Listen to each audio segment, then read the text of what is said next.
Pertengahan tahun lalu, bulan Agustus, di media Korea, dia bilang, pemain lokal kita punya kelemahan secara mental, takut kalah sebelum bertanding. Dan kelemahan itu ditutupi oleh pemain naturalisasi. Menurut saya, itu Sinteyong yang ngomong. Pernyataan itu pembelahan antara akhirnya yang terjadi di jagat publik bola kita, pro dan anti naturalisasi, kan begitu. Pro dan anti Sinteyong, kan harusnya nggak begitu. Dan itu yang saya kritisi. Saya mengkritisi pernyataan itu. Kenyataannya di U23 kali ini, apakah naturalisasi yang sangat dominan? Kan ya juga. Jadi sebetulnya ucapan dia itu sudah gugur gitu loh. Kalau mental bagaimana Bang? Mental mereka gitu. Tadi malam kan penuh tekanan gitu. Kan saya udah bilang nih, tadi Eli deh, pemain nasional, tanya Eli deh. Kita kalau udah dengar orang ngomong Inggris, ngomong Belanda, ngomong Prancis, semua ilmu kita hilang. Betul nggak Eli? Saya ngalamin, Vi. Ini di sini di Kuningan. Dari kantor suruh wawancara Beni Murdani. Persiapan semua saya buat, kita mau ketemu Panglima TNI ABRI kan, kayak susah. Ini akhirnya Pak Cardono almarhum kasih, nih sudah. Ben ini koncoku mau wawancara. Begitu sampai, apa? Semua yang kita siapin 2 minggu hilang. Gitu. Karena mental kita langsung. Ini anak-anak nih sekarang, mentalnya bagus. Kenapa? Main di luar, bergaul sama orang luar. Kan itu. Mereka sama tuh, ngomongnya ngomong sama. Diaspora. Sehingga mereka akhirnya apa? Kebiasaan, dengan biasa kayak gitu.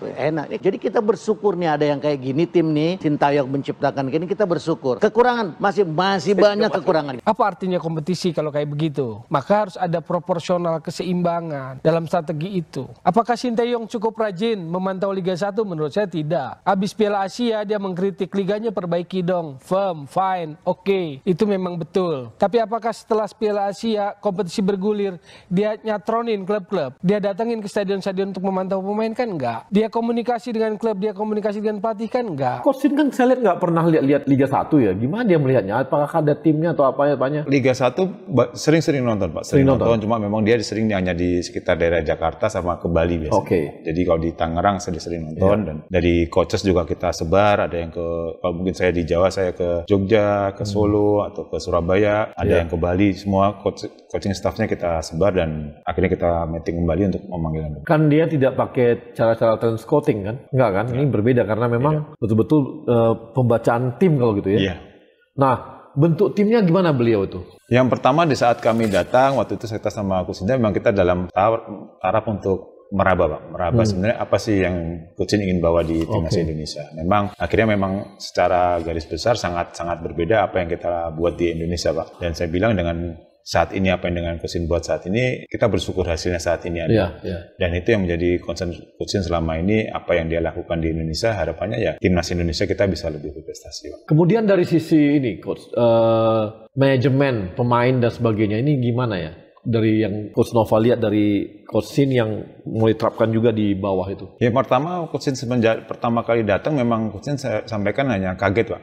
Kaget dengan pemain timnas Indonesia seperti ini. Dan itu yang Coach Shin bentuk, yang Coach Shin coba rubah dari 4 tahun kemarin, dari awal pertama kali dia datang di timnas U19 waktu itu Pak, termasuk timnas waktu itu seleksi pertama di sini kita ada Andri Tani, Samu waktu itu juga ada waktu itu. Ya dia cukup kaget dengan situasi yang dia alami pertama kali di Indonesia Pak. Dan itu yang saya selalu belajar dari beliau, bagaimana merubah mindset pemain, mindset pemain untuk bisa berjuang di lapangan. Karena sekali kalau bicaranya timnas Indonesia kan berbicara tentang kebanggaan Pak. Itu yang pemain harus punya. Kalau pemain bermain untuk tim nasional ya dia harus mempunyai tanggung jawab yang lebih kepada tim nasional. Pengaruh kan Coach sudah ini ya, Coach Shin ini ke Coach Nova gimana selama dia asisten tuh? Ya pastinya menjadi salah satu mentor yang sangat baik Pak. Saya bersama dengan Coach Shin dari 2020 ya. Waktu itu bersama dengan Coach Indra juga saya lihat banyak hal yang saya dapat Pak. Ada berita lucu ya. Saat saya mau ambil lisensi Pak, kebetulan saya mau ambil A-Pro nih Pak. Kata Coach Shin, udah nggak usah katanya. Saya butuh lisensi. Kamu belajar dari saya, nanti akan lebih banyak dapat sesuatu yang mungkin nggak kamu dapat di lisensi. Akhirnya saya ikutin, ya saya bersyukur Pak sampai sekarang, walaupun kalau saya mau melatih kan harus punya SIM Pak. Betul. SIM saya itu masih kurang 1 lagi Pak. Tapi saya dapat sesuatu yang mungkin yang nggak saya dapatkan di lisensi. Dan itu pengaruhnya sangat luar biasa Bu.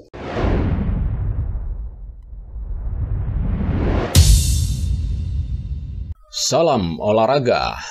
Jumpa lagi dengan saya di Mas TV Channel. Barusan kita saksikan ya penjelasan yang cukup konkret dan ya kita tidak menyangka bahwa Coach Nova Arianto ternyata adalah mengcopy paste apa yang dilakukan oleh Coach Sintayong. Ya wajar saja karena Coach Nova Arianto adalah asisten dari Coach Sintayong.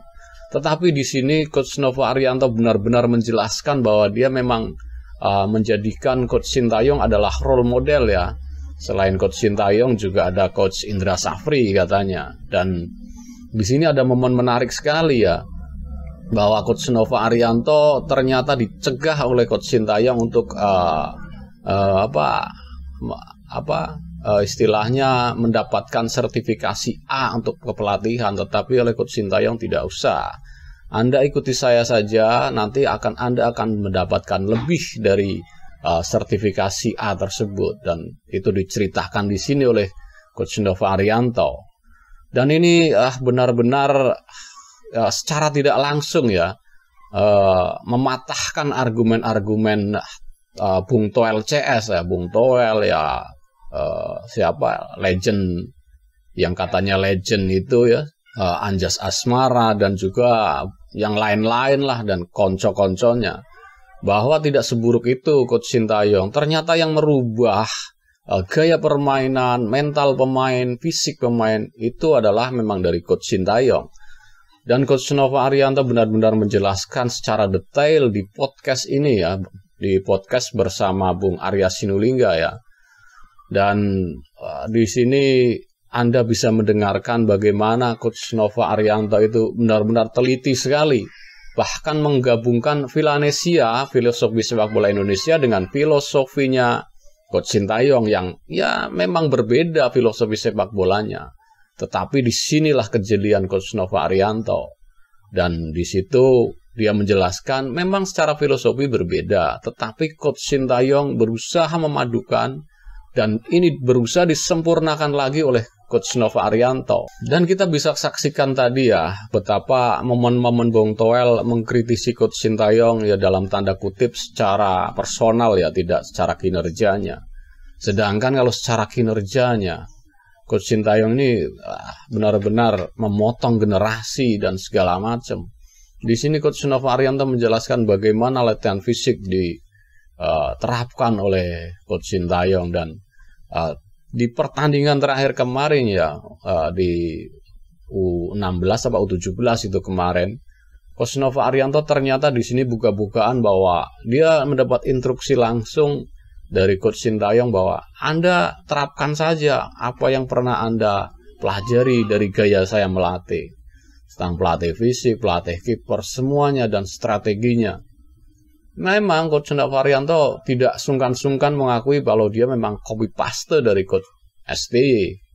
Dan ini saya sangat salut sekali dengan Coach Nova Arianto. Dia tidak malu-malu, dia tidak menutupi bahwa dia memang lagi proses belajar.